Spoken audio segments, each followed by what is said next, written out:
নমস্কার বন্ধুরা, চম্পাস কিচেনে সবাইকে স্বাগত জানাই। আজকের রেসিপি হচ্ছে বেলপানা। প্রচণ্ড হাঁসফাঁস গরমে শরীর স্বাস্থ্য সুস্থ রাখতে বেলপানা কিন্তু অবশ্যই আমাদের পান করা প্রয়োজন। খুব সহজে এই বেলপানা আমি কি করে তৈরি করি, চলো তার রেসিপিটা চটপট দেখে নেওয়া যাক।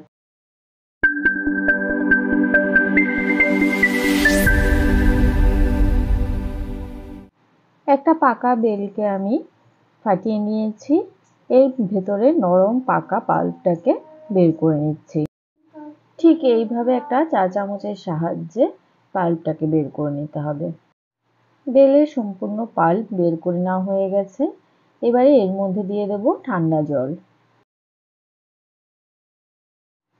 হাতের সাহায্যে ভালো করে চটকে বেলের আঁশ এবং বীজগুলোকে ছাড়িয়ে নিচ্ছি। বীজ ছাড়ানোর এই কাজটা কিন্তু কখনোই মিক্সিং জারে করবে না, এতে করে বেলপানাটা খেতে একদম তেতো হয়ে যাবে। ভালো করে চটকে চটকে মোটামুটি বেলের বীজ এবং আঁশগুলোকে ছাড়িয়ে নিয়েছি। এবারে এই রসটাকে ভালো করে ছেঁকে নেব অপর একটা বাটির মধ্যে। নিয়ে নিচ্ছি একটা বাটি আর ছাঁকনি। আমাদের চ্যানেল চম্পাস কিচেনের রেসিপিগুলো যদি তোমাদের ভালো লাগে তাহলে অবশ্যই চ্যানেলটাকে সাবস্ক্রাইব করে নেবে এবং পাশে থাকা বেল আইকনটাকে প্রেস করে দেবে। এতে করে যখনই আমি নতুন ভিডিও আপলোড করব সাথে সাথেই নোটিফিকেশন তোমাদের কাছে পৌঁছে যাবে। কথা বলতে বলতে এদিকে দেখো বন্ধুরা, সম্পূর্ণ বেলপানাটাকে আমি খুব ভালো করে ছেঁকে নিয়েছি।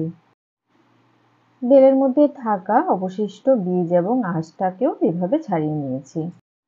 এবারে এর মধ্যে দিচ্ছি 3 টিস্পুন চিনি আর দিচ্ছি হাফ টিস্পুন বিট লবণ। এবারে সমস্ত কিছুকে খুব ভালো করে গুলে নেব। সহজ সরল ঘরোয়া পদ্ধতিতে তৈরি করা বেলপানার এই রেসিপিটা তোমাদের কেমন লাগলো অবশ্যই কমেন্ট করে জানাবে। ভালো লাগলে লাইক করবে আর তোমার বন্ধুদের সাথে ভিডিওটাকে শেয়ার করতে কিন্তু একদম ভুলবে না। লবণ আর চিনি খুব ভালো করে গুলে নিয়েছি। এবারে শরবতটাকে আমি একটা গ্লাসে ঢেলে নিচ্ছি।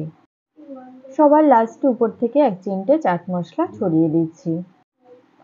পুদিনা পাতা দিয়ে বেলপানাটাকে গার্নিশ করে দিচ্ছি। তবে তোমরা আরো বেশি ঠান্ডা খেতে চাইলে এর মধ্যে আইস কিউবও কিন্তু ইউজ করতে পারো।